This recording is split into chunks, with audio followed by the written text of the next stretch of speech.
우리 사회에는 사람들 사이의 어려운 문제를 해결하기 위해서 법이 있고 법원이 있습니다. 그런데 가끔 신문을 보면 자신의 빚을 다른 사람이 떼어 먹었을 때 법으로 해결하지 않고 해결사를 고용해서 채무자를 여관이나 야산 같은 데 끌고 가서 협박하고 구타했다가 경찰에 붙들린 사람들의 기사가 나오는 것을 볼 수 있습니다. 그렇게 하는 이유가 무엇입니까? 우리나라 사람들은 감정적이기 때문에 이 법이라고 하는 것을 별로 신뢰하지 않습니다. 모든 관계가 정으로, 인간관계로 형성되어 있기 때문에 인간관계가 깨어지면 그때부터는 감정적으로 문제를 해결하려고 합니다. 그런데 이와 비슷한 것이 또 있습니다. 그것은 우리 믿는 그리스도인들 사이입니다. 우리 그리스도인들은 오로지 믿음, 신앙 하나로 맺어진 관계입니다. 그런데 여러 가지 이유로 이 신뢰관계가 깨어졌을 때 그때부터는 관계를 좀처럼 회복하기가 어렵습니다. 예수 믿는 사람들의 관계는 유리병과 같아서 좋을 때는 괜찮은데 한번 금이 가버리면 그때부터는 원상 회복하기가 아주 어렵고, 그래서 교회가 분열되고 찢어지는 그런 것들을 우리 주위에서 많이 보고 있습니다. 많은 사람들이 생각하기를 예수님은 서로 사랑하라 이랬는데 어떻게 해서 우리 믿는 사람들끼리 사랑이 잘 되지 않느냐 하는 것입니다. 사람들은 우리 믿는 사람들을 다 된 사람으로, 완성품으로 생각하기 쉽습니다. 그래서 서로가 서로에 대해서 천사같이 대해주기를 바랍니다. 그러나 우리는 아직 만들어지는 과정에 있으며 미숙한 부분이 너무나도 많습니다. 우리 주위에는 갈등 가운데 있는 교회가 많이 있고 또 사실은 그런 문제들이 잘 수습되지 않는 것을 보게 됩니다. 우리가 살피고 있는 빌립보 교회는 사실은 분쟁 중에 있는 교회였습니다. 사도 바울이 빌립보 교회에 대해서 이렇게 애정이 넘치는 편지를 쓰고 있는 이유가 바로 이 교회 안에 분쟁이 있고 다툼이 있었기 때문입니다. 오늘 본문은 빌립보 교인들에게 디모데를 보내겠다 이렇게 말합니다. 갑자기 왜 불쑥 디모데를 보내겠다고 이야기합니까? 오늘 본문은 바울이 자세한 것을 이야기하지 않아서 알 수가 없지만 나는 너희 사정을 잘 몰라서 좀 디모데를 통해서 정확한 사정을 알고 싶고 그래서 위로를 받고 싶다 이렇게 말을 하고 있습니다. 빌립보 교회는 갈등 중에 있는 교회며 요즘 말로 표현하면 사고 교회였습니다. 어떤 이유로인지는 모르겠지만 이 교회 안에서 사람들의 마음이 나뉘어져 있어서 갈등을 겪고 있고 이것을 수습하려면 바울이 가야만 했습니다. 왜냐하면 양쪽 다 바울은 좋아하기 때문에 바울이 가야만 해결될 형편에 있습니다. 그런데 바울은 갈 수가 없습니다. 하숙집 같은 데서 구금되어 있다가 가택연금 상태에 있다가 최근에 수비대 안에 있는 감옥으로 옮겨졌고, 근데 그것이 바울의 이 사형을 이렇게 앞당길지도 모르는 형편입니다. 빌립보 교회를 방문하기는커녕 사도 바울은 언제 죽을지 모르는 형편입니다. 그때 바울은 디모데를 보내겠다. 이 말은 디모데를 통하여 너희들의 문제를 해결하고 교회가 이렇게 하나가 되기를 바란다. 그런 뜻으로 말씀하고 있습니다. 오늘 첫 번째로 교회 안에는 여러 가지 이유로 갈등이 생길 수 있습니다. 우리가 가장 이상적으로 생각하는 교회의 모습은 사도행전에 나타나는 예루살렘 교회의 모습입니다. 거기는 오순절 다락방에 성령의 역사가 있었고 하루에 교인이 3,000명이나 더하는 대부흥의 역사가 있었습니다. 그래서 교회는 항상 이 사도행전의 교회를 염두에 두고 늘 사도행전으로 돌아가려고 하는 열망이 목회자나 교인들에게 다 있습니다. 그런데 사도행전에 나타나는 예루살렘 교회가 그렇게 늘 아름답고 은혜스러운 것은 아니었습니다. 거기에도 아픔이 있었고 분열이 있었고 분열의 위험이 있었고 핍박과 박해가 있었습니다. 그러니까 교회가 이렇게 성장하고 자라는데 아픔이 없을 수가 없습니다. 그런데 중요한 것은 이 아픔을 어떻게 지혜롭게 상처가 더 생기지 않고 어떻게 아물게 하느냐, 이것이 중요한 것입니다. 가장 이상적이라고 생각하는 초대교회의 문제는 전혀 생각하지 못한 데서 불거져 나왔습니다. 그것은 가난한 과부를 돕는 데서부터 생겼습니다. 어려운 과부를 돕는 거 얼마나 좋습니까? 그런데 문제는 그 과부 중에 히브리파가 있었고 헬라파가 있었다는 것입니다. 아무리 유대인이라 하더라도 헬라파와 히브리파는 언어가 다르고 옷이 달랐습니다. 마치 한국의 아이와 일본의 제일교포 아이와 같다고 보면 좋습니다. 일본에서 자란 제일교포 아이는 실제로 말이 한국 사람이지 사고방식이나 행동하는 것이나 언어는 일본 사람과 똑같습니다. 유대인들 안에도 히브리파와 헬라파가 있었는데 말이 안 통했습니다. 언어가 달랐고 습관이 달랐습니다. 그런데 구제를 하는데 헬라파 과부만 구제해서 빠진 것입니다. 근데 이것이 불만의 도화선이 되었고 예루살렘 교회는 분열 직전까지 가게 되었습니다. 이 헬라파 과부들이 구제해서 빠진 것이 의도적으로 그랬는지 미워서 뺐는지 실수로 빠졌는지 알 수가 없습니다. 그런데 이것이 아주 초대교회 교회를 분열시킬 수 있는 굉장히 위험한 암초였습니다. 사도들은 이 문제를 시인했습니다. 맞다. 문제 있다. 우리 안에 어려움이 있다. 그런데 이 어려움을 사도들이 해결하려고 하지 않았습니다. 왜냐하면 사도들은 전부 히브리파 사람들이었습니다. 그들은 집사들을 뽑아가지고 집사들로 하여금 이 문제를 해결하게 되었는데 아주 해결이 잘 되었습니다. 어떤 어려움이 있을 때 그 어려움을 해결할 수 있는 사람을 하나님께서는 준비시켜 놓습니다. 그 사람을 찾는 것이 해결의 급선무입니다. 그 어려움 가지고 막 떠들어대면 문제는 점점 커지게 되는데 어떤 어려움이 있을 때 하나님께서는 한 사람에게 지혜를 맡겨놓아서 그것을 해결할 수 있는 준비된 사람이 있다는 것입니다. 초대교회는 그 사람을 찾아내었습니다. 그 사람들이 7명의 집사들이었습니다. 어떤 사람들은 7명의 집사 전부가 헬라파 사람들이다 그렇게 말하는 사람들도 있는데 그것은 분명치가 않습니다. 준비된 사람을 딱 찾아서 일을 맡기니까 깨끗하게 문제가 해결되었습니다. 사람들이 은혜를 받으니까 막 자기 재산을 팔아가지고 사도들 발 앞에 갖다 놓았습니다. 그런데 좋지 못한 동기로 헌금하는 사람도 있었습니다. 그들은 아나니아와 사피라란 부부였습니다. 그들은 재산을 팔아가지고 일부를 감추고 전부라고 이야기를 했습니다. 우리가 생각하기에는 뭐 그럴 수도 있는 거 아니냐. 그게 뭐 전부인지 일부인지 누가 어떻게 알겠습니까? 그러나 성령님께서는 굉장히 안 좋게 생각했습니다. 왜냐하면 처음에 초대교회 교인들은 거의 대개가 가난한 사람들이었고 구제의 대상이었습니다. 그런데 이 재산을 가지고 이게 전부 다다 이렇게 이야기한 이 부분은 돈 가지고 교회를 흔들 가능성이 많은 사람들이었습니다. 사실 그들은 그럴 생각이 있었습니다. 이 돈 가지고 재산 가지고 교회를 좌지우지하려고 하는 생각이 있었던 사람들입니다. 하나님께서는 그 자리에서 쳐서 적사하게 만들었습니다. 돈 가지고 교회를 지고 흔들지 말라 이게.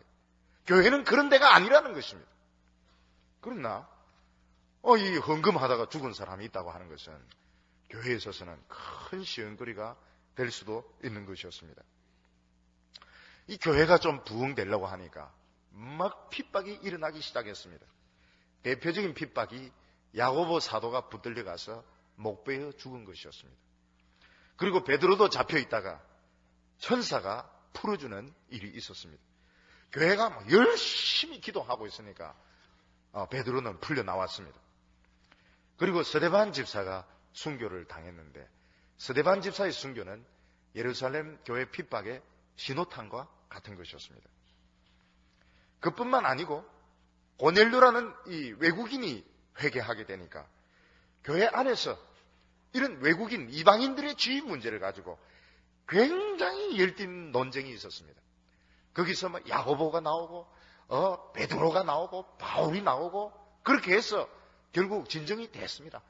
예루살렘에서 합의를 봤습니다. 몇 가지 문제를 제외하고는 묵은 짐을 지우지 않기로 문제를 해결을 했는데 사실 이게 완전한 문제의 해결은 아니고 불신은 남아있었다 하는 것입니다. 이것을 볼 때 우리가 알게 되는 것이 무엇인가 하면 교회가 막 부흥될 때 성령의 역사가 일어날 때 항상 마귀가 그 틈을 타고 분열을 일으키고 또 핍박을 일으키고 어려운 문제를 야기시킨다는 것입니다. 마귀는 보통 머리가 좋은 게 아닙니다. 아무데나 집적거리지 않습니다. 항상 핵심적인 부분으로 파고 들어옵니다. 그러니까 교회가 부흥될 때는 반드시 기도운동이 일어나야 됩니다. 기도운동이 일어나지 않으면 그 자리에서 박살나버립니다. 막 사람들이 모이기 시작하고 열심을 내고 이러면 마귀가 집중적으로 공격을 합니다.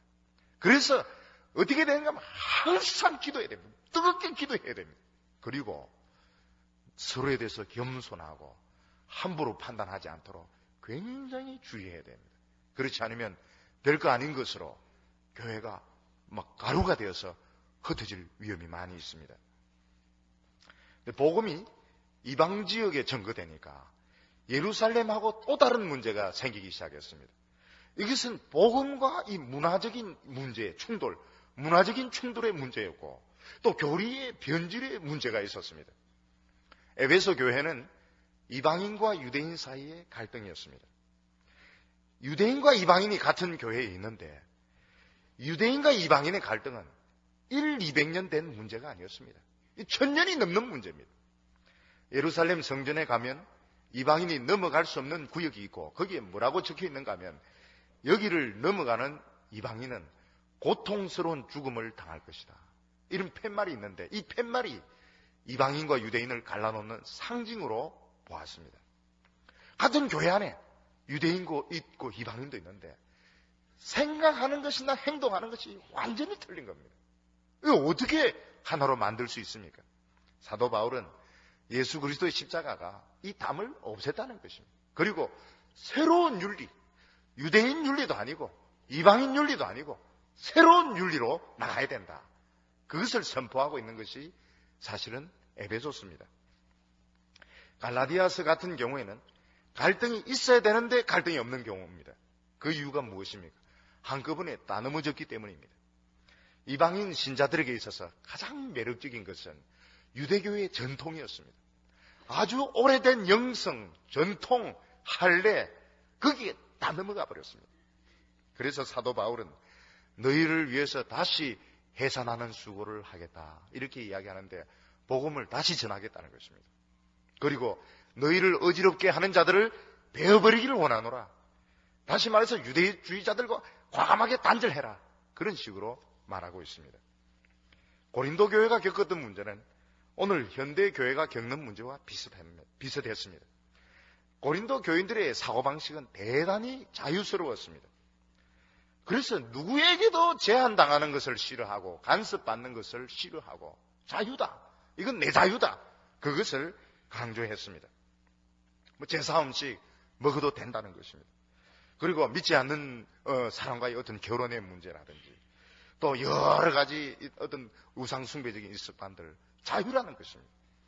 그때 사도 바울은 말하기를 모든 것이 가하지만 유익한 것은 아니다. 이렇게 말하고 있습니다. 다시 말해서 죄만 아니면 된다. 그런 생각 버려야 되고 과연 이것이 다른 그리스도인들에게 도움이 되는지 안 되는지 그것을 분별을 해야 된다고 말하고 있습니다. 방언의 이런 문제도 여러 사람이 모이는 곳에서는 혼자 시끄럽게 방언하지 말라는 겁니다. 왜냐하면 다른 사람이 기도가 안 되거든요. 그리고 아무리 좋은 내용의 기도라 하더라도 다른 사람에게 방해가 될 정도로 크게 그렇게 기도하는 것은 좋지 않다는 겁니다. 여러 사람이 역시 기도할 때는 방해가 되지 않도록 조용조용하게 이렇게 하고 방언 기도할 때는 그냥 혼자서 하든지 여러 사람이 있는 곳에서 피해를 주지 않자. 자유다. 그런 소리 하지 말라는 것.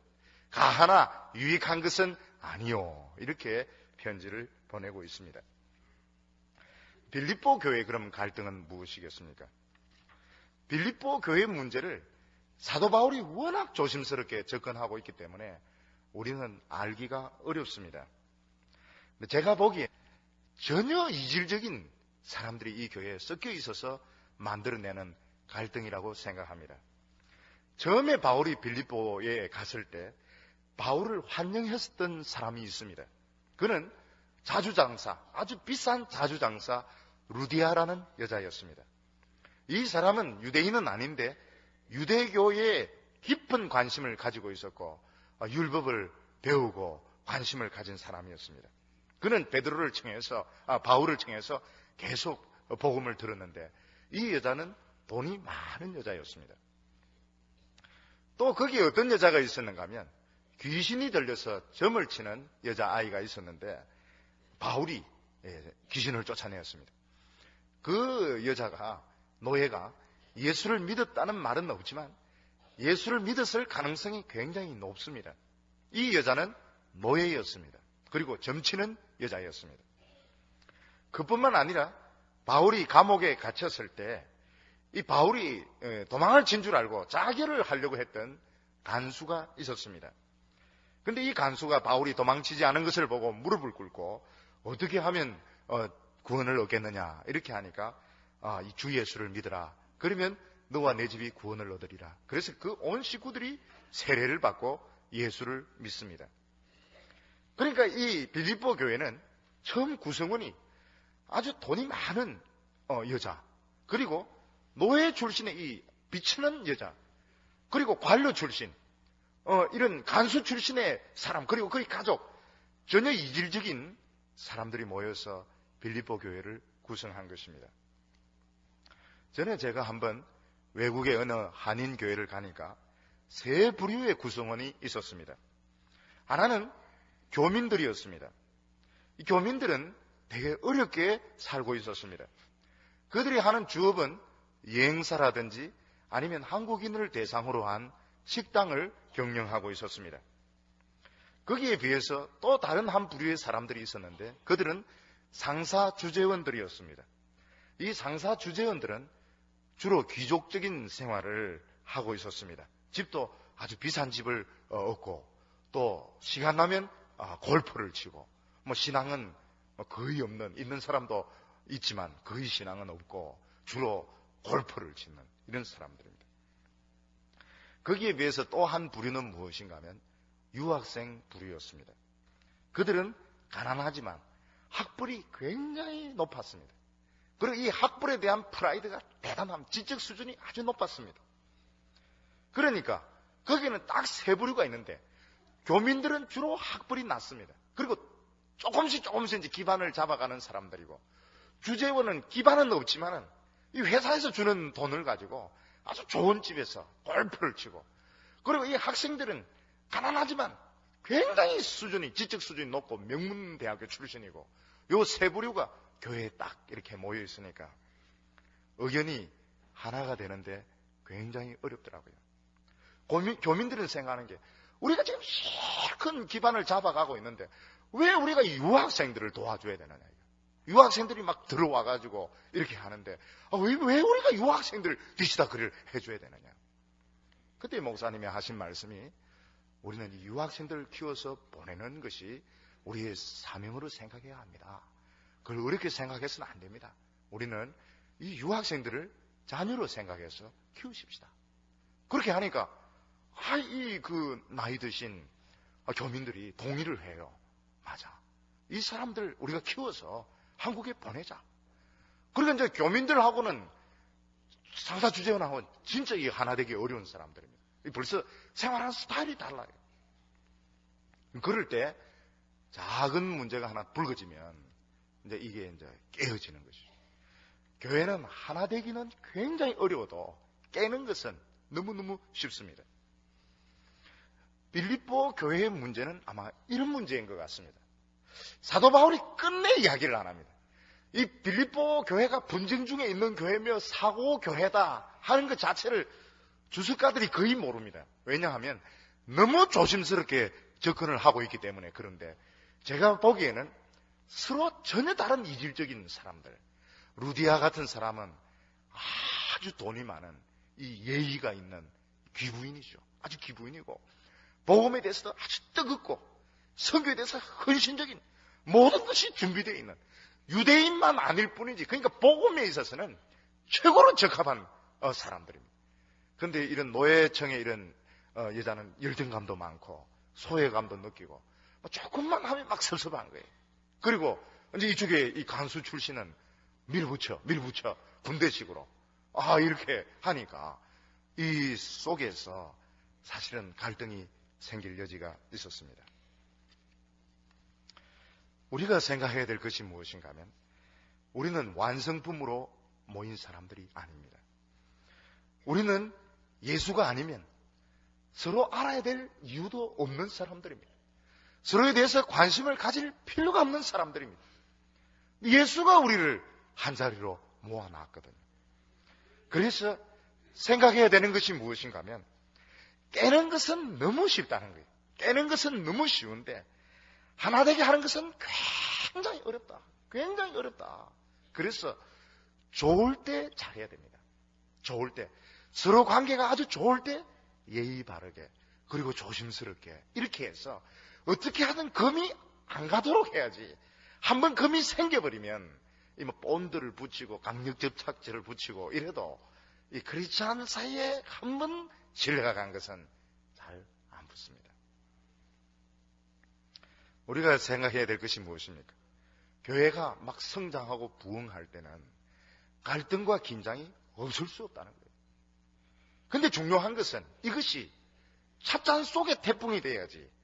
찻잔 속에서 돌다가 끝나야지. 이게 넘쳐 흘러버리면 굉장히 깊은 상처를 받거든요. 이 문제를 어떻게 수습할 거냐.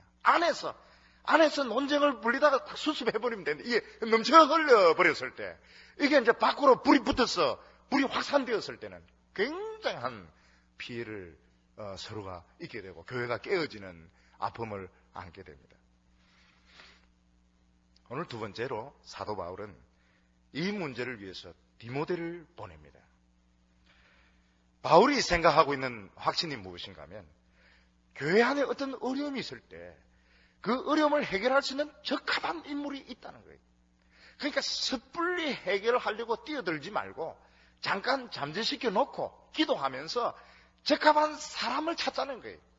그러면 그 사람만 찾으면 그 사람 찾는 것이 어려운 문제입니다. 기도를 많이 해야 되는 것이 그 사람을 찾는 것입니다. 사람을 찾아 놓으면 그때부터 문제가 굉장히 일사천리로 쉽게 되는데 그걸 모르고 그냥 섣불리 건드리려고 했다가는 너무 많은 상처를 안게 된다는 것입니다. 19절 보면 내가 디모데를 속히 너희에게 보내기를 주 안에서 바람은 너희 사정을 알므로 안위를 받으려 함이니 이렇게 말하고 있습니다. 디모데를 보내는데 내 마음대로 보내는 것이 아니고 주 안에서 보낸다 이렇게 말하고 있습니다. 주 안에서 보낸다 하는 말은 디모데의 파송이 공적인 파송이라는 것입니다. 그냥 개인적으로 사적으로 보내는 것이 아니고 주님의 이름으로 공적으로 보내는 거니까 디모데에게 적극적으로 협력을 해주어서 이 문제를 잘 수습하기를 바란다 이렇게 부탁하고 있습니다. 그런데 빌립보 교인들이 원하는 사람은 디모데가 아니었습니다. 왜냐하면 디모데는 젊고 경륜이 없었습니다. 이 빌립보 교인들이 원하는 사람 아주 유명한 사람, 아니면 바울이라든지 아니면 실라라든지 이런 사람들, 아주 유명한 사람들이 오기를 바랬지 디모데는 젊고 경력이 적은 사람이었습니다. 그래서 바울은 빌립보 교회가 좀 실망할 줄 알고 이렇게 설명하고 있습니다. 20절에 이는 뜻을 같이 하여 너희의 사정을 진실히 생각할 자가 이 밖에 내게 없음이라. 뜻을 같이 한다 하는 말이 무엇입니까? 바울과 생각하는 것이 똑같은 사람, 무조건 맡길 수 있는 사람, 그 사람이 디모데 한 사람밖에 없다는 것입니다. 다른 사람들은 이름은 좀 유명할지 몰라도 실제로 너희들에게 도움이 되지 않고 이 문제에 있어서 나와 똑같이 의견을 함께 할 수 있는 사람은 비록 경험은 적고 나이는 어리지만 디모데가 적합 인물이다. 이렇게 강력하게 추천하고 있습니다. 21절 보면 저희가 다 자기의 일을 구하고 그리스도 예수의 일을 구하지 아니하되, 바울도 다른 사람을 좀 머리에 생각해 보았습니다. 근데 그 사람들에 대해서 우려되는 것이 무엇인가 하면 전부 자기 일을 구한다는 겁니다.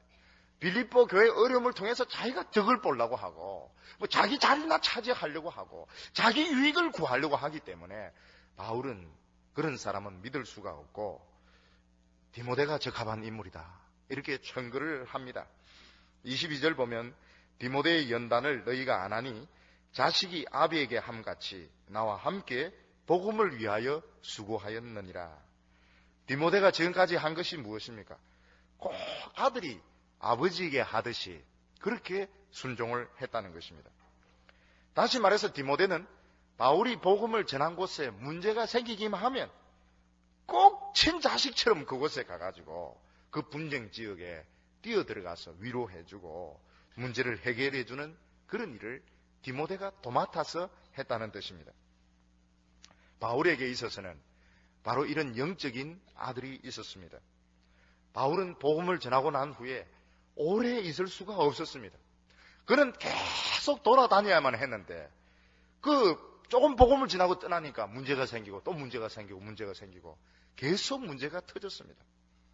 그때마다 바울은 디모데를 보내었고 디모데는 아주 수고스럽게 아주 꼼꼼하게 그 일을 챙겨가지고 마지막까지 깨끗하게 해결을 해놓더라는 것입니다. 바울의 선교가 성공할 수 있었던 것은 바로 이렇게 깨끗하게 뒤치다거리를 하는 그런 디모데 같은 아들이 있었기 때문입니다. 바울은 꼼꼼하게 챙기는 사람이 아니었습니다. 물론 그의 서신서는 굉장히 치밀하지만 바울은 전략적이었습니다. 그래서 전략적인 거점을 그냥 하나씩 이렇게 물고 넘어갑니다. 그렇다 해서 되는 게 아니거든요. 그러면 어떻게 하면 그 뒤치다거리를 디모데가 다 한 겁니다. 바울과 디모데는 완전히 팀 사역을 했습니다. 바울은 일을 저지르고 디모데는 뒤치다거리를 하고 환상의 콤비로서 선교 사역을 했다는 것입니다. 바울은 디모데에게 편지를 쓰면서 그리스도의 군사다 이렇게 이야기하고 있습니다. 디모데 후서 2장 3절과 4절 보면 내가 그리스도 예수의 좋은 군사로 나와 함께 고난을 받을지니 군사로 다니는 자는 자기 생활에 얽매이는 자가 하나도 없나니 이는 군사로 모집한 자를 기쁘게 하려 함이라. 군인의 특징이 무엇입니까? 분쟁이 있는 곳에 뛰어드는 것이 군인입니다. 여러분, 군인은 편한 데를 찾으면 안 돼요. 왜냐하면 실제로는 편한 보직을 찾으려고 하죠. 그러나 군인은 뭐 때문에 존재하는가 하면 전쟁이 있는 곳에 투입되기 위해서 군인들은 있는 것입니다. 그래서 그리스도의 군사는 어떤 생각을 해야 되는가 하면 항상 투입될 준비를 하고 있어야 됩니다. 제가 옛날에 중고등부 전도사로 있을 때가 있었습니다. 근데 교사 한 분이 이 산악을 행군을 했으면 좋겠다고. 그래서 제가 이야기를 했습니다. 싹 다 돌아라고. 싹 다 돌았어요. 올라가면서 지도를 다 그리고 전부 다 돌았습니다. 그러니까 사고가 안 생기는 거예요. 어느 곳에 이렇게 해서 여행을 하고 왔으면 좋겠습니다. 다 돌아라. 그래서 물 깊이가 얼마가 되고 온도가 얼마가 되며 이 물에는 물고기가 어떤 종류까지 있으며 싹 조사를 다 해가지고 옵니다. 그러니까 몇백 명의 학생이 움직여도 한 명도 사고가 안 생깁니다.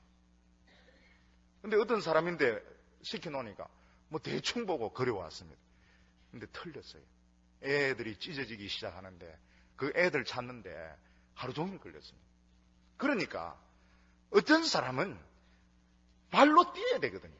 발로 뛰어가지고 완벽하게 준비를 딱 해놓아야 여러 사람들이 이렇게 움직이고 교회가 움직이는데 애로가 없지. 자기가 편하려고 대충 이렇게 하니까 꼭 사고가 생깁니다. 그러니까 준비가 불충분하면 반드시 사고가 터져요. 생각지도 못한 데서. 디모데의 특징이 무엇입니까?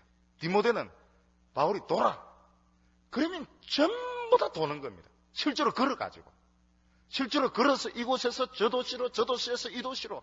그러면서 모든 것을 다 꼼꼼하게 다 챙기니까 바울이 덤성덤성 이렇게 던졌던 선교사에게 열매를 맺고 교회가 세워지게 되고 뿌리를 내리는 그런 아름다운 일들이 있었습니다.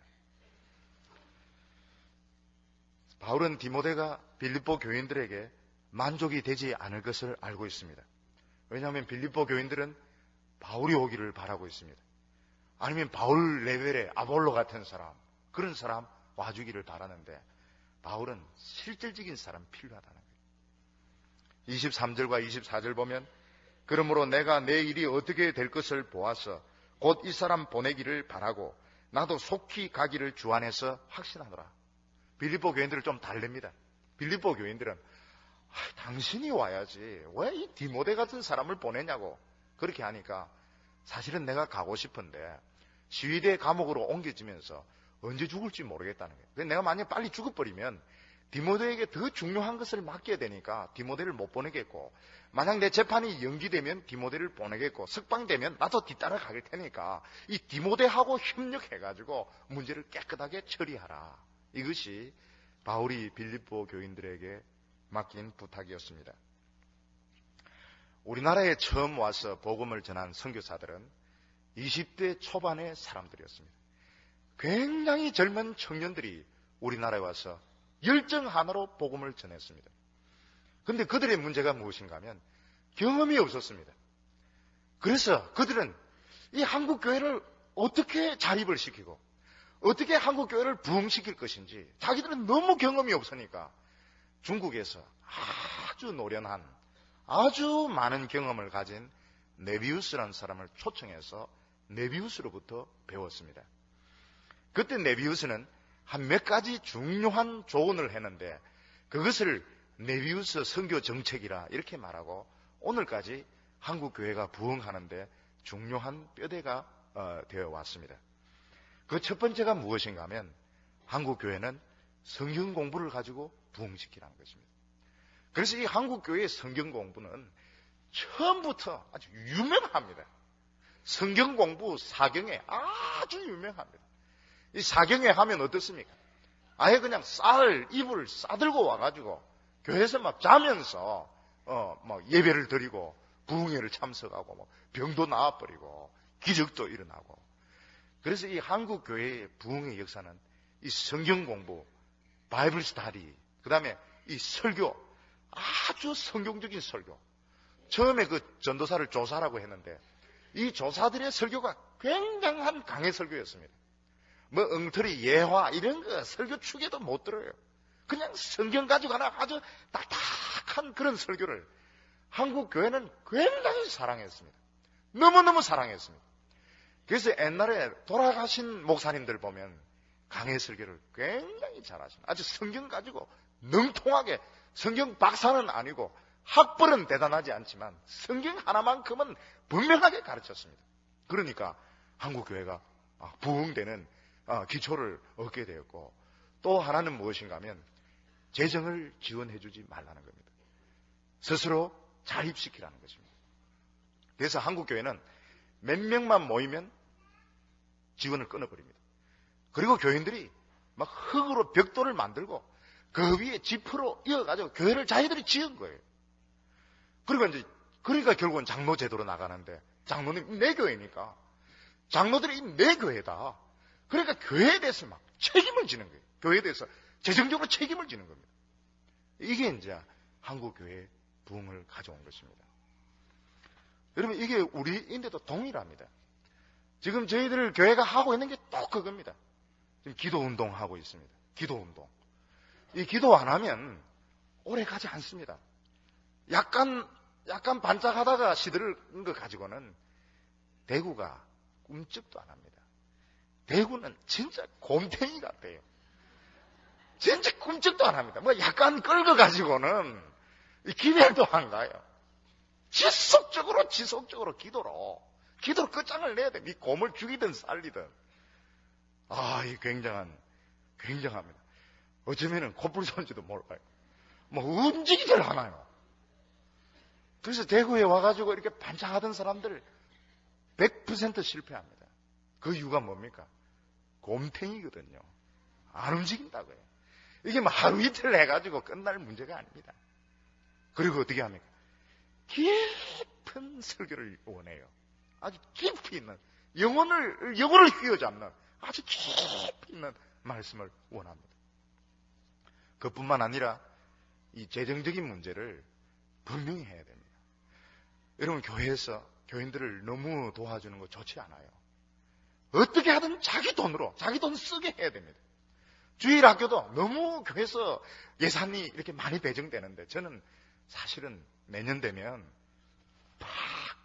지금 칼을 지금 온 지 석 달밖에 안 돼가지고 제가 연필 가게 못 갖고 있지만, 여러분, 이 돈 가지고 하면 안 돼요. 이게 그렇게 하면 안 돼요. 어떻게 하든 뭐 교회에서 타내는 것보다는 교회 뭐 김치 하나라도, 벽돌 하나라도, 그렇다 해서 뭐 교회 심는다 해서 나무집에 있는 나무 뽑아가 오고 이러지는 마세요. 근데 이 사람들의 마음이 어떻게 하든 막 교회 갖다 놓으려고, 막 벽돌 하나라도 갖다 놓으려고, 이렇게 될 때 부흥이 일어나는 것이지, 모든 것을 다 채워주고 이러면은 이 사람이 이상합니다. 배에 기름이 끼이면 기도는 안 나오고 트럼만 나오더라. 누가 한 말이라 그랬습니까? 존 칼빈이 한 말인데, 배돼지에 기름이 끼이면 트럼만 나온다고. 굶어야 이 기도가 나오지. 이 헝그리. 그래서 이 네비우스 선교 정책이 굉장히 중요합니다. 저는 청소년 이 캠프를 10년 넘게 해왔는데, 가입비가 얼마인 줄 아십니까? 7만 5천 원, 7만 원입니다. 3박 4일에. 애들이 와요. 그 돈을 벌기 위해서 막 구두를 닦고, 뭐 책을 팔고, 아르바이트를 하고 옵니다. 왜냐하면 성령이 역사하니까요. 그런데 많은 경우에는 거의 교회에서 돈을 다 대주거든요. 그러니까 불평이 자꾸 나오는 거예요. 왜 간식을 적게 주나요? 왜 간식에 하드는 안 들어갈까요? 뭐 별 이야기가 많아요. 자기 돈 내고 오면 절대로 그런 말이 안 나옵니다. 저는 아직도 제 어렸을 때 교회 원칙을 지킵니다. 절대로 성경은 선물로 안 줍니다. 성경은 네 돈으로 살아, 이거예요. 절대로 성경은 선물로 안 줍니다. 찬송가는 졸업하는 아이들에게 선물로 줄 수 있지만, 귀중한 것은 너 돈으로 살아, 이거죠. 책도 마찬가지입니다. 책도. 로이드 존스 목사님, 아주 유명한 목사님인데, 책이 양장본으로 해가 좀 비싸요. 근데 이 사람은 굉장히 기쁜 거예요. 왜냐하면 자기 책은 비싸게 팔려야 된다는 거예요. 이 싸구려로 팔리면 안 된다는 거예요. 저도 그런 거 다 배웠어요. 절대로 이 싸게 팔면 안 된다. 비싸야 된다. 그 누가 저한테 이야기합니다. 김 목사님 말이에요. 책이 비싸가지고 못 사겠다고. 그 난 모르는데. 그런데 나는 기쁘다고. 비싸게 팔려야 된다고. 이거 뭐 싸게 이렇게 하면 사람 읽지도 안 해요. 대가를 지불하고. 이상하게 네비우스에서 책으로 이렇게 갔는데, 절대로 이거는 책장사가 아닙니다. 이 경제적인 자리 아주 중요합니다. 아주 중요해요. 자기 발로 일어서도록, 그리고 교회에 뭐라도 자기가 갖다 놓도록 요렇게 가르쳐야 됩니다. 요렇게. 선교지로 가더라도 후원자부터 딱 모집하고 이러는데, 저는 굉장히 불만입니다. 진짜는 전 지원 안 하고 싶어요. 선교사 한 명 나가려고 그러면 기도 모임을 딱 만들어야 됩니다. 기도 모임을. 그래서 1년 이상을 기도부터 해야 돼요. 이 후원의 문제는 사실은 두 번째 문제입니다. 거기 가면 전부 영적인 전쟁인데, 기도 후원 없이 돈 가지고 뭘 하겠습니까? 돈으로 뭐 골프 칩니까? 뭐 낚시를 합니까? 고기는 잘 잡혀요. 외국에 가니까. 한 번은 가니까 막 낚시 2개의 고기가 막 달려 올라오더라고요. 중요한 게 뭡니까? 중요한 게 순서가 있거든요. 선교한다 그러면 기도 모임부터 딱 생겨야 됩니다. 기도 없이 선교한다, 이건 사실은 불가능한 이야기입니다. 후원자 문제는 이제 그 다음에 이제 기도하는 사람들 중에서 이제 후원자를 모집해주고 이러는 것이고, 그리고 후원 안 되면 뭐 가서 뭐 죽든지 말든지 이렇게 해야죠. 아주 강하게 키워야 됩니다. 강하게. 근데 우리 한국에 온 선교사들이 지혜로웠던 것이 무엇인가 하면, 여기서 미국 교단을 안 받는 겁니다. 그냥 한국 교단 안에 자기들이 들어왔어요. 그리고 한국을 장기적으로 부흥시키기 위해서 어떻게 했느냐? 그 메비우스라고 하는 경험 있는 사람을 초청해가지고 그로부터 배운 것입니다. 그리고 그 원리를 한국교회에 적용을 시켰는데 역시 성경 위주로 나가라. 그리고 재정은 본인들이 부담하게 하라. 이것이 이제 오늘까지 한국교회의 부흥의 원동력이 되었고 지금은 비판의 여지가 많다고 비판하는 사람들도 많이 있습니다. 사도 바울은 빌립보 교회에 자기가 직접 개입하지 않았습니다. 여러 가지 이유가 있지만 이런 문제는 디모데가 더 적합하다 이렇게 생각한 것입니다. 하나님의 일에 있어서 어려움이 생겼을 때 하나님이 준비해 놓은 사람이 있습니다. 그래서 문제를 자꾸 이렇게 건드리지 말고 기도하면서 그 사람을 찾는 겁니다. 그러면 의외로 문제가 쉽게 해결될 수 있습니다. 아이들이 태어나서 자라는데 여러 가지 많은 변화를 겪게 되어 있습니다. 어릴 때는 너무 약해서 열감기 같은 거 걸릴 수 있는데 열감기 굉장히 조심해야 됩니다. 열이 난다고 해서 막 옷을 입혀주면은 경기가 나가지고 신체 마비나 내성 마비 올 수 있습니다. 애가 좀 자라고 나면 이제 밖에 나가서 사고를 당할 수 있습니다. 또 좀 더 자라면은 이제 집에서 부모에게 반항하기 시작합니다. 마찬가지로 교회도 꼭 사람처럼 자랍니다. 교회가 개척하고 얼마 되지 않으면 멤버십 자체가 너무 약하고 개척교회 구성원들은 전부 강한 개성을 가진 사람들입니다. 그래서 별거 아닌데도 뛰쳐나가요. 여러분 성품이 좋은 분들은 교회를 잘 옮기지 않습니다. 주로 이 개척교회 멤버들은 좀 별난 사람들이 많아요. 그래 아주 사소한 불만을 가지고도 뛰쳐나가는데 뛰쳐나갈 때는 혼자 뛰쳐나가지 않고 자기가 아는 사람들 다 데리고 나가버립니다. 그러니까 교회가 박살이 나버려요. 교회가 이제 좀 막 은혜가 이제 막 생기기 시작하면 이제 젊은 층 정도 되면은 나이가 젊다는 게 아니고 교회가 이제 좀 어느 정도 기반을 잡으려고 하면 한바탕 밀어닥치는 것이 이제 은사 운동입니다. 여러분 신비주의가 한번 불어버리면 교회는 거의 치명타를 입게 됩니다. 이 신비주의가 뭔가 하면 말씀도 필요 없고 목사도 필요 없고 하나님하고 직통하는 것이 이 신비주의입니다. 그 신비적인 사람은 교회를 굉장히 우습게 알아요. 그리고 목회자를 아주 우습게 합니다. 좀 우스운 목회자도 있을 수 있겠지만 아주 우습게 알아요. 그래서 교회가 결정타를 입습니다. 본인도 자기가 교회에서 용납 안 된다는 걸 아니까 상처를 입고 또 신비적이지 못한 사람은 체험이 없다 해서 정죄를 당하고 이 신비주의적인 바람 한번 불으면 박살이 납니다. 그래서 마태 사도는 교회의 치리권을 인정을 합니다. 어떤 사람이 교회 결정에 불복하면 이런 식으로 치리를 하라.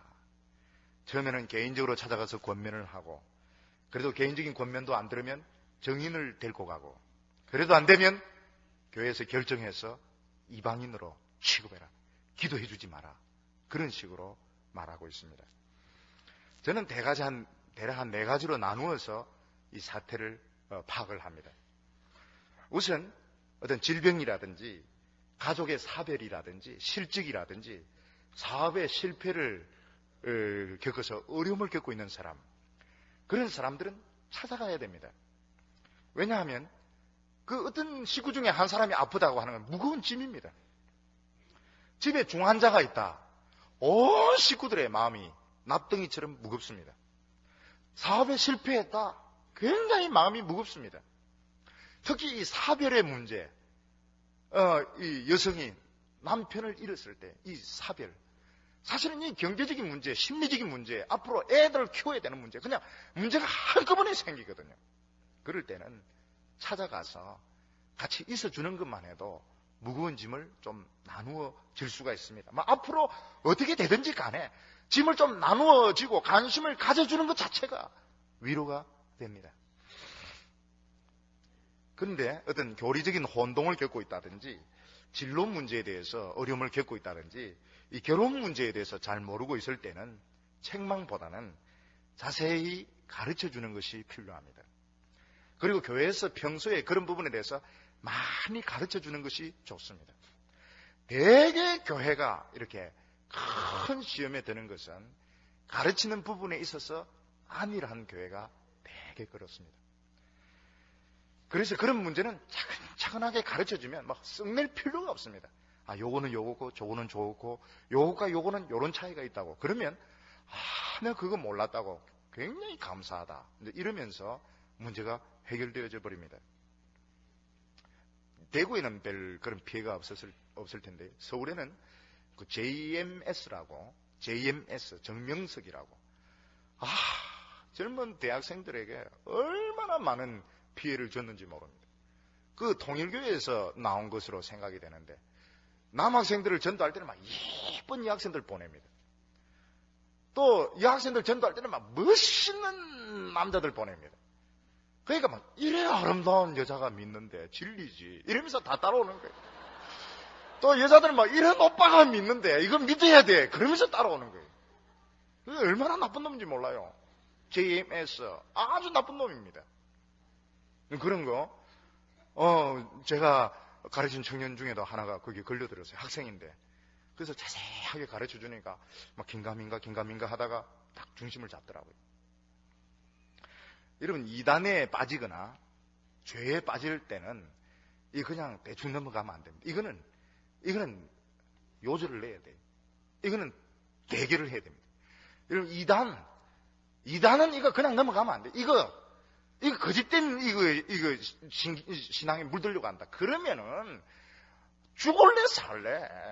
이 집에 있을래 없을래? 완전히 결판을 내야 됩니다. 그리고 죄에 빠졌을 때도 이거 그냥 넘어가면 안 됩니다. 그러나 이것을 잘못 건드리면 소문이 나게 되는데 사람은 인간이기 때문에 사람은 인간이죠. 소문이 나면 얼굴을 못 든다고요. 그래서 은밀한 문제는 은밀하게 처리하는 게 원칙입니다. 그리고 이미 공개적으로 문제된 것은 많은 사람들이 궁금하게 생각하고 있기 때문에 거기에 대해서 책임 있는 사람이 코멘트를 할 수 있습니다. 그러나 되게 은밀한 문제는 은밀하게 해결하는 것이 지혜롭습니다. 그런데 이 죄 문제나 이런 이단적인 문제는 담임 목사나 특히 이제 이 장로님들 이 중요한 결정권을 가진 분의 결정 지도를 받아야 됩니다. 왜냐하면 그것 때문에 이 교회에 당회가 있고 담임 목사가 있고 이렇거든요. 그냥 함부로 서로 정죄하고 이래버리면은 굉장히 문제가 어려워지고 잘못된 방향으로 나갈 수가 있습니다. 그래서 이런 부분은 꼭 담임 목사님 그리고 어떤 중요한 문제에 대해서는 당회가 그런 부분에 대해서 결정을 하게 되어 있습니다. 그것뿐만이 아니고 어떤 정신병이라든지 어떤 심한 우울증이라든지 이런 문제는 전문적인 의사와 협력을 해야 됩니다. 왜냐하면은 꼭 의사가 도와줘야 될 부분이 있습니다. 뭐 잠을 5일씩 6일씩 안 잔다든지 이러면 자꾸 자살을 기도하기 때문에 이런 경우는 입원을 시켜버려야 됩니다. 우리 사람들은 그 약을 믿음으로 약 먹지 마 이러는데 그 약 안 먹으면 발작하거든요. 그 많은 경우에 약 먹지 말고 기도해. 근데 그 약 먹어야 돼요. 약 먹고 기도해야 됩니다. 왜냐하면 그 발작을 하거든요. 그리고 막 정신병원에 안 보내려고 막 애를 쓰고 이러는데 그럴 필요 없어요. 요즘은 그런 때는 시설이 아주 잘 돼 있고 왜 이제 정신병원에 보내느냐 하면 자살을 방지하기 위해서 24시간 지킬 수 없으니까. 그러나 실제로는 계속적으로 교회가 관심을 가져야 되고 찾아가 줘야 되고 상담해 줘야 되고 기도해 줘야 되고 특히 이런 병의 치료는 예배 가운데 치료가 많이 일어납니다. 저는 이 예배 때 굉장히 성령이 이제 역사하고 감동이 일어날 때 마음속에 어떤 생각이 드는가 하면 오늘 우리 안에 참 놀라운 일을 많이 행하셨겠다. 근데 나중에 이야기 들어보면 뭐 병이 나았다는 이야기도 있고 하나님의 음성을 직접 들었다는 이야기도 있고 많아요. 근데 그런 이야기 못하게 합니다. 왜냐하면 자꾸 이제 그런 쪽으로 또 나가거든요. 예수님에게 관심을 가져야 되고 말씀에 관심을 가져야 되고 뭐 병이 낫고 역사가 일어나는 것은 정상적인 것에 속합니다. 그 예배 가운데 치료가 많이 일어납니다. 여러분 청소년들 우리가 2부 예배로 드리는데 그 이유가 있습니다. 이 청소년 때 유혹은 말로 표현할 수 없습니다. 그 게임이라든지, 그 게임이라는 것도 막 그 발로 차면 머리가 터져버려요. 그 게임의 프로그램이. 머리에 멍이 딱 들어야 되는데 수박같이 막 터져버려요. 이런 게 이제 프로그램이니까. 애들이 막 얼마나 잔인해지는지 모릅니다. 그리고 이 컴퓨터 잘못 들어가면 말이죠. 남자나 여자나 막 우뚝 벗고 있고 이상한 데가 많아요. 그런데 얘들이 그걸 이겨낼 수 있는 힘이 어디서 나오는가 하면 예배 때 성령이 임하고 감동의 역사가 임하고 큰 체험을 하면 그런 것들을 이겨내거든요. 그래서 특히 2부 예배는 아주 전통적인 예배를 드립니다. 성가대가 2개나 있어요. 하나는 약하다 이렇게 싶어가지고 2번 합니다. 아주 막 정통적으로 교동문도 다 읽고 사도신경 다 배우고 그렇게 합니다. 왜냐하면 그걸 하면 맛봐라는 거예요. 근데 우리 교회 청소년들이 그 예배를 벌써 굉장히 좋아하고 있어요. 예배를 아주 좋아합니다. 그렇게 안 하면 빠질 것 같아도 안 그래요. 예배가 얼마나 어렵고. 그러니까 이 청소년 때 감동 있는 예배를 한번 경험해버리고 부흥을 경험해버리면 한평생 갑니다. 한평생. 뭐 대학교 가가지고 막 혹시 술 한 잔 마시고 담배 한 대 얻어 피우고 이럴지 몰라도 이건 아니야. 이건 다른 나는 천국의 기쁨을 맛보았다고. 그리고 기도의 동지를 만들어주는 거. 다니엘, 사드락, 메삭, 아벳느고 막 같이 막 끌어안고 머리를 뜯어가면서 기도한 이 친구들. 이 친구들이 있어야 됩니다. 그런 경험을 하도록 이렇게 유도해 줘야 되고, 특히 친구들 도움으로 성공한 사람 한 명도 없습니다. 친구 때문에 타락한 애는 있어도 친구 덕으로 성공한 사람은 없어요. 항상 지도자, 리더, 선생님, 코치, 선생을 잘못 만나면 굉장히 인생이 어려워지고, 지도자 한 명 잘 만나면 이 세계적인 인물이 나옵니다. 그러니까 이런 것을 경험하도록 해주는 것이 교회에서 해야 될 일이죠. 그래서 4가지로 이렇게 나누어서 봅니다. 누가 정말 힘들어한다. 그러면 교회에서 전도사님 또는 권사님 또는 목사님 찾아가서 이야기해주고 기도해주면 굉장히 좋아요. 그 기도에서 얼마나 위로를 받는지 모릅니다. 또 누가 가서 쌀을 좀 사준다든지, 된장을 좀 퍼가지고 간다든지, 간장을 좀 따라가지고 간다든지, 이게 굉장히 위로가 됩니다. 내 혼자가 아니구나. 그리고 막 인생의 문제에 혼동을 겪고 이렇게 할 때는 잘 설명을 해줘야 됩니다. 그렇기 때문에 이제 주일학교가 있는 것입니다. 그리고 죄에 빠졌을 때는 아주 분명하게 이야기를 해줘야 됩니다. 그리고 자를 때는 팍 잘라버려야 돼요.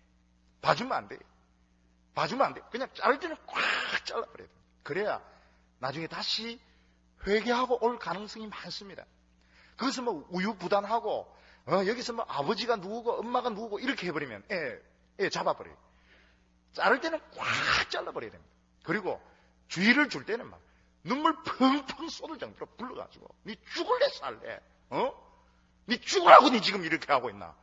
완전히 그냥 코너로 몰아가지고 그렇게 하지 않으면 오히려 나중에 서로가 어려워지고 교회는 교회대로 시험 들고 그렇습니다.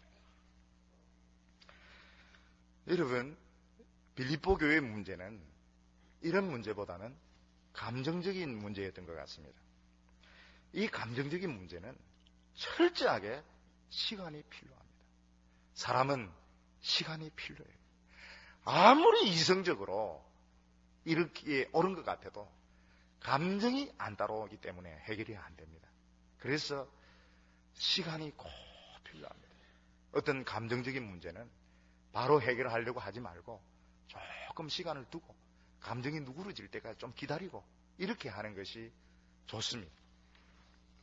가장 중요한 것은 말씀이 있어야 됩니다. 하나님의 백성들은 양이기 때문에 목자의 음성을 듣습니다. 이런 성향을 가진 사람, 저런 성향을 가진 사람 똑같이 반응하는 것이 무엇인가 하면 복음적인 말씀입니다. 인간의 말은 꼭 사람의 편을 나눕니다. 아무리 훌륭한 사람도 인간의 말은 편을 나눕니다. 그런데 하나님의 말씀은 하나 되게 합니다. 그래서 오늘 교회를 치료할 수 있는 제일 좋은 방법이 무엇인가 하면 상처를 덜 주고 교회를 부흥시키고 수습할 수 있는 제일 좋은 방법은 지속적으로 복음이 가르쳐지는 것입니다. 복음이 설교되어지면 그냥 다르다고 생각했던 것이 별로 중요하지 않고 그냥 사랑하는 마음이 생기고 감격이 생기고 막 눈물이 나고 그러면은 하나가 되어버립니다. 목회에 있어서는 나이가 조금 필요한 것 같습니다. 젊었을 때는 어디에 관심을 가지는가 하면 누가 옳으냐 누가 틀리냐 거기에 관심을 가집니다. 그런데 옳지도 않고 틀리지도 않는 것이 굉장히 많습니다. 예를 들어서 이거는 진리다 생각했는데 사실은 진리가 아니고 문화적인 차이도 많습니다. 또 어떤 경우에는 기질의 차이도 있습니다. 근데 이게 젊었을 때는 내 생각하고 틀리면 다 이게 막 원수고 마귀고 악한 사탄의 시험이고, 근데 나이가 조금 들어보면 그게 아니거든요. 진리의 문제가 아니고 이게 다 이 생각의 차이고 강조점의 차이라는 걸 알게 되기 때문에 조금은 나이가 드는 것이 필요합니다. 특히 그리스도인들은 항상 성령 충만하도록 노력해야 됩니다. 그렇지 않으면 다른 사람에게 자꾸 완벽한 것을 요구하게 됩니다. 문제는 거기서부터 생깁니다. 나도 부족하고 너도 부족하다. 우리 다 절대적이지 않다. 이래버리면 시비가 붙을 게 없습니다. 그런데 성령의 역사가 떠나면 완벽한 걸 요구하게 되고 아주 작은 거 가지고 물고 늘어지게 되는데 그때부터 분열은 생기는 것입니다. 그래서 내 눈에 다른 사람의 결점이 크게 보일 때, 원망과 불평의 말이 계속 나올 때, 아, 나에게 성령이 고갈되어 있구나 이렇게 생각하고 다른 사람 만나지 말고 혼자, 또 일도 좀 중단하고 교회 와서 혼자 하나님 앞에 하루 종일 좀 기도하고 찬송 부르고 눈물 흘리고 이렇게 하면 사실은 문제될 것이 없습니다. 지금 빌립보 교회는 은혜가 중단된 상태에 있습니다. 교회의 은혜가 중단되었다고 하는 것은 한두 사람의 잘못이 아닙니다. 이건 전체적으로 회개해야 될 문제고 이걸 회복해야 될 문제지 너가 옳니 내가 틀리니 그런 문제가 아닌 것입니다.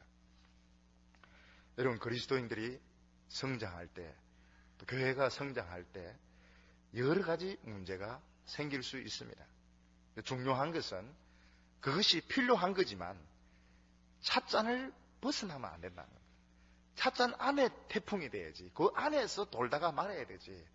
이 불똥이 밖으로 튀면 굉장한 상처와 고통을 받게 됩니다. 그래서 사도 바울은 어떻게 했습니까? 디모데라는 사람을 찾아내었습니다. 디모데, 이 사람이 적임자다. 디모데의 이야기를 듣는다면 그게 내 이야기고 주님이 하는 이야기고 빌립보 교회의 어려움이 잘 해결될 것이다. 그렇게 말하고 있습니다. 그리고 복음이 필요합니다.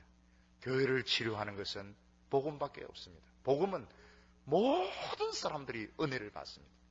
복음은 모든 사람으로 하여금 자기의 위치를 확인하게 만들어줍니다. 교만한 사람은 낮아지게 하고 침체된 사람은 힘을 얻게 합니다. 사랑하는 여러분, 우리는 만들어지고 있는 과정에 있습니다. 우리는 완전한 사람이 아닙니다. 어떻게 하든지 서로에 대해서 겸손하고 이 부흥의 역사가 꺼지지 않도록 계속적으로 기도하고 한 마음으로 나아가기를 축원합니다. 기도드리겠습니다. 거룩하신 아버지 하나님, 예루살렘에서 큰 부흥의 역사가 있을 때 악한 마귀의 시험도 같이 일어났습니다. 오 주님이시여, 그러나 그들은 너무나도 미숙하고 부족한 것이 많았지만 서로 겸손하고 성령의 목소리에 귀를 기울였을 때 교회는 날로 날로 더하여지며 부흥되어 갔던 것을 봅니다. 아버지 하나님, 우리 동부교회 하나님께서 진리의 촛대를 세우시고 성령의 역사를 일으켜주심을 감사합니다. 아버지 하나님, 그러나 마귀는 우리 교회를 노리고 어떻게 하든지 시험과 분열을 일으키려고 할 것입니다. 오 주님이시여, 우리가 기도하게 하여 주시옵소서. 기도의 역사가 먼저 일어나게 하여 주시옵소서. 서로를 나보다 낮게 여기게 하여 주시옵소서. 겸손으로 서로 나아가게 해서 부흥의 역사가 지속적으로 이루어지게 하여 주옵소서. 아버지 하나님, 우리가 많은 선교사님들을 위하여 기도하게 하여 주시옵소서. 그들도 그곳에서 기도하는 일부터 하게 하여 주옵소서. 떨어져 있지만 기도로 교통하게 하여 주시고 악한 마귀의 역사를 이길 수 있도록 서로 기도로 도와주게 하여 주시옵소서. 아버지 하나님, 저희들은 서로 다른 부분들이 많습니다. 이것이 서로 조화가 되고 아주 아름다운 협력을 일으켜서 하나님의 선을 이루는 역사가 나타나게 하여 주옵소서. 한 명도 저희 교회에서 상처받거나 소외되거나 무시당하는 일 없게 하여 주시고 다 같이 한 마음으로 기쁨으로 하나님 나라를 세울 수 있도록 축복하여 주옵소서. 예수님의 이름으로 기도하옵나이다. 아멘.